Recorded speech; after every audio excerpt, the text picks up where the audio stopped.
کے لیے گئے ہوئے تھے، اچانک جو ہے کہ یہودیوں کا لشکر آیا، انہوں نے جناب عبداللہ کو دیکھا تو جو آخر الزمان نبیوں کی نشانیاں تھیں وہ نشانیوں کے اندر انہوں نے عبداللہ کو پہچانا۔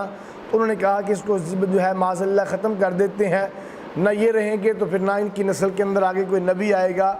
جب وہ ان کو جو ہے قتل کرنے کے لیے، ان کو مارنے کے لیے وہ آگے بڑھے تو ادھر سے غیب سے اللہ کی ذات نے فرشتوں کی ایک فوج لشکر بھیجا، جنہوں نے آ کر اس لشکر کو بھگا دیا، اور یوں کر کے جناب عبداللہ کی حفاظت ہوئی۔ یہ سارا ماجرا حضرت آمنہ کے والد دیکھ رہے تھے۔ جب انہوں نے دیکھا کہ یہ آدمی کوئی عام نہیں ہے، یہ آدمی بڑا اچھا اور کوئی جو ہے خوش قسمت اللہ کی کوئی برگزیدہ آدمی لگتا ہے، تو انہوں نے نیت کی کہ میں اپنی بیٹی کا رشتہ اسی کے ساتھ کروں گا۔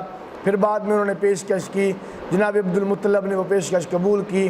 یوں کر کے حضرت عبداللہ کا نکاح حضرت آمنہ کے ساتھ ہوا۔ جس وقت ان کا نکاح ہوا اس وقت جناب عبداللہ کی عمر، حضور کے والد کی عمر 24 سال ہے اور حضور کی والدہ کی عمر 17 سال ہے۔ یوں ان کا نکاح ہوا۔ پھر بعد میں نکاح کے کچھ دنوں کے بعد جو ہے پھر جناب عبداللہ جو ہے یہ اپنے مدینہ منورہ کے اندر کھجوروں کی تجارت کے سلسلے کے اندر یہ مدینہ منورہ کے اندر گئے تھے۔ وہاں پہ جا کے بیمار ہوئے اور 1 مہینہ تک بنو عدوی جو عبدالمطلب کے جو ہے ننیال تھا وہاں پر جو ہے 1 مہینہ بیمار رہے۔ بیماری کی جو ہے وہ تھا، بیماری سے ٹھیک نہ ہوئے، وہیں پر جو ہے یہ فوت ہو گئے۔ فوت ہونے کے بعد وہیں پہ ان کو دفن کر دیا گیا۔ یہ صدمہ بہت بڑا صدمہ تھا جناب عبدالمطلب کے اوپر بھی، اور یہ بہت بڑا صدمہ تھا حضرت آمنہ کے اوپر بھی کہ جوانی کے اندر ہی ان کا سہاگ جو ہے وہ چلا گیا، ان کا جو ہے وہ شوہر چلا گیا جوانی کے اندر ہی۔ اللہ کی ذات جس وقت جناب عبداللہ کا دنیا سے انتقال ہوا اس وقت جناب آمنہ کے پیٹ کے اندر حضور علیہ السلام 2 مہینے کے ہو چکے تھے، یعنی حمل وہ 2 مہینے کا ہو چکا تھا۔ پھر بعد میں یہ صدمہ بھی جاری رہا۔ حضرت آمنہ وہ مختلف قسم کے جو ہے خواب بھی دیکھا کرتی تھی، بشارات دیکھتی تھی آسمان خواب کے اندر، مختلف قسم کی ان کو بشارتیں ملتی تھی۔ اور پھر بعد میں جو ہے جناب عبدالمطلب کو بھی یہ بشارتیں ملی۔ حضرت آمنہ فرماتی ہیں میں چلتی تھی، میرے پاؤں کے نیچے پتھر آ جاتا، تو پتھر موم ہو جاتا تھا۔ میں چلتی تھی تو فرمایا کہ راستے کے اندر میرے اوپر دھوپ آتی تو بادل میرے اوپر سایہ کر دیا کرتے تھے۔ میں چلتی تھی پہاڑوں سے سلامیاں آتی تھی، میں چلتی تھی تو درخت جھک جھک کے مجھے سلامیاں پیش کیا کرتے تھے۔ پھر خواب کے اندر کبھی جناب ابراہیم کی ملاقات ہوتی وہ مبارک دیتے، کبھی جناب آدم کی زیارت ہوتی وہ مبارک دیتے۔ فرمایا یوں سلسلہ چلتا رہا۔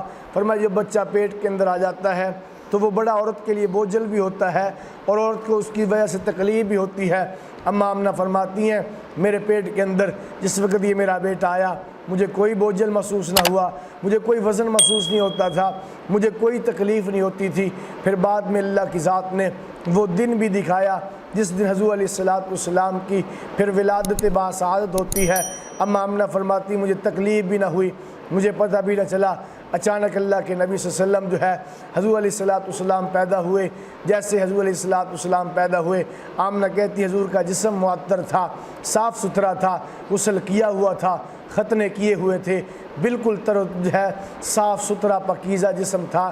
پھر فرمایا سجدے کے اندر اللہ کے نبی گئے، سجدے کے اندر اللہ کے نبی کی زبان سے ربی امتی امتی کے الفاظ بھی سنے۔ جس وقت اللہ کے نبی کی ولادت ہوتی ہے فرمایا اتنا نور میرے کمرے کے اندر جو ہے گھر کے اندر اتنا نور اور اتنی خوشبو میرے گھر کے اندر تھی، وہ نور ایسا تھا جس سے میں نے مشرق و مغرب کو بھی دیکھا۔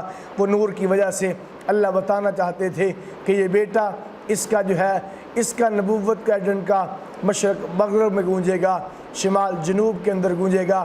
اب یہ آ گیا، غریبوں کا رکھوالا آ گیا، یتیموں کا سہارا آ گیا، بے کسوں کا مددگار آ گیا۔ بلکہ یوں کہنے دیجئے اللہ بتانا یہ چاہتے تھے کہ جس طرح یہ ماں باپ کے لیے سکون کا ذریعہ بنا ہے، یہ والد دادا کے لیے سکون کا راحت کا ذریعہ بنا، اللہ کی ذات بتانا یہ چاہتے ہیں کہ یہ صرف ماں اور دادا کے لیے سکون کا ذریعہ نہیں، بلکہ قرآن میں اللہ کہتے وما ارسلناک الا رحمت للعالمین کہ میرا محبوب تو ذرے ذرے کے لیے رحمت، زمین آسماں کے لیے رحمت، فلک کے لیے رحمت، تاروں کے لیے رحمت، جانوروں کے لیے رحمت، چرند پرند کے لیے رحمت، کائنات کے ذرے ذرے کے لیے میرا نبی رحمت بن کے آیا پھر اللہ کے نبی صلی اللہ علیہ وسلم کو 4 دن دودھ میرے حضرت آمنہ نے دودھ پلایا 4 دن. اس کے بعد جناب ثویبہ نے کچھ دن اللہ کے نبی کو دودھ پلایا.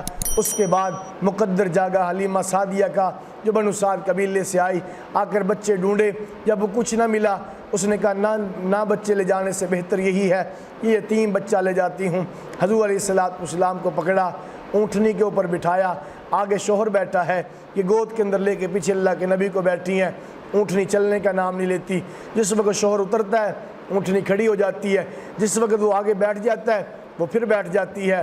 اس نے دیکھا کہ جب میں اس کو پیشانی اپنی پشت بچے کی طرف کرتا ہوں تو اونٹنی بیٹھ جاتی ہے.